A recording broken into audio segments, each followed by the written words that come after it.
उत्तर प्रदेश के जनपद लखीमपुर खीरी के थाना संपूर्णनगर के क्षेत्र से दिव्या पैरामेडिक कॉलेज में भगत सिंह जन्म दिवस हर्षोल्लास से मनाया गया। लखीमपुर खीरी एक्सप्रेस न्यूज संवाददाता सत्य प्रकाश चौहान की रिपोर्ट, जिसमें मुख्य अतिथि थाना अध्यक्ष हनुमंत लाल तिवारी ने भगत सिंह के जीवन परिचय में जानकारी दिए।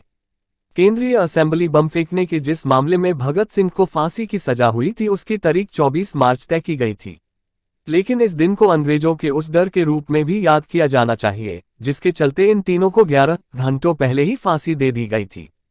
फांसी पर जाते समय भगत सिंह, सुखदेव और राजगुरु को याद किया गया, और जिसमें छात्र छात्राओं उपस्थित रहे। भारत की आज़ादी के लिए अपने प्राणों की आहुति देने वाले महान क्रांतिकारी शहीद भगत सिंह को संपूर्णानगर में दिव्या पैरामेडिक कॉलेज में भगत सिंह जन्म दिवस हर्षोल्लास से मनाया गया।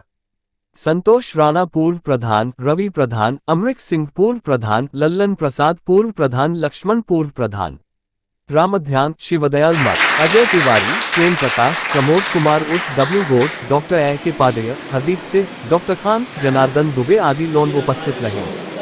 सबसे पहले आपका उदाहरण देते हैं और कहीं पुरानी फोटो आपकी उनके साथ में, तो सबसे पहले जेल में डालेंगे, कहेंगे मैं जानता था कि ये बहुत बड़ा काम है।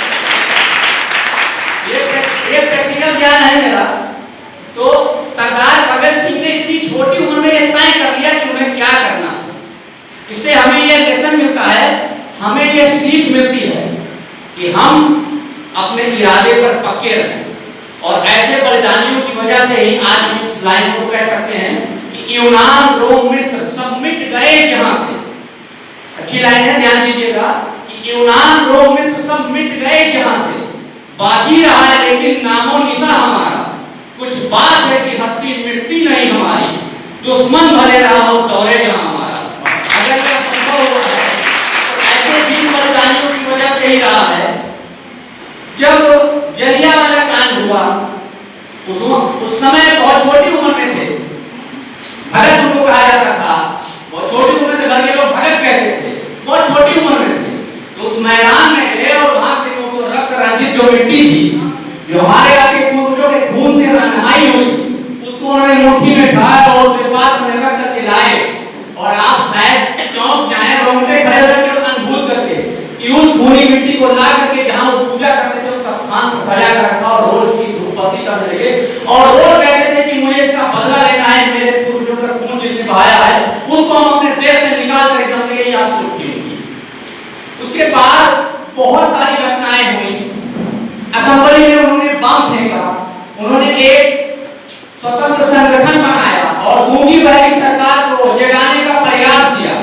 वो चाहते तो बहुत सारी, जब उनको फांसी का फरमान जारी हो, उनको सजा हो रही है, तो बहुत सारी चीजें हैं, देश में बड़ा विद्रोह की स्थिति हो गई। इवन सोचिए उस व्यक्ति की लोकप्रियता का अंदाजा आप सिर्फ इस चीज से लगा सकते हैं कि उस समय ऐसी सरकार थी जिसके पास सारी सुविधाएं, अंग्रेजों के पास थी, पार्टी पैदल चले थे भी, जलियांवाला बाग से मिट्टी में लगाया शीश, सौगंध मुझे इस मिट्टी की, फिरंगियों को मार भगाऊंगा, तब तक शांत नहीं बैठूंगा जब तक कि सांडव को न मार गिराऊंगा।